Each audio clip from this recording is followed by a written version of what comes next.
কয়জন আছিল ওরা? 15-20 জন। আচ্ছা 15-20 জন ওদিকে বাইক ঠিক আছে 15-20 জন হলে 1-2 জন হলো চোখে বাঁচতো। আর তোরা বাঁচা করলে তোরা বাঁচা করলে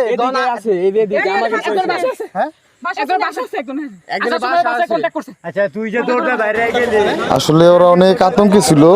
এই দুজনই হলো আমাদের ড্রাইভার আর ড্রাইভারের সাথে প্যাসেঞ্জার ছিল। মূলত ওদেরকে বাইন দেয় একবার অচেতন অবস্থায় পাই আমরা, ঠিক আছে। তারপরেও মূলত বিভিন্ন স্টাইলে আমরা ওদেরকে জিজ্ঞাসা করতেছিলাম যাতে আসলে মূল তথ্যগুলো আমরা পাই, ঠিক আছে। কিন্তু ওদের অনেক কপালের কারণে আর কি, কপালটা অনেক ভালো। আমাদেরকে দেখে আসলে ওরা পানিতে লাফ দেবে অনেকে পলায় যায়। 15-16 জনের মতো ডাকাত ছিল। তো যাই হোক, আলহামদুলিল্লাহ আমরা ড্রাইভার এবং অটোরিকশা সব কিছু উদ্ধার করতে পারছি।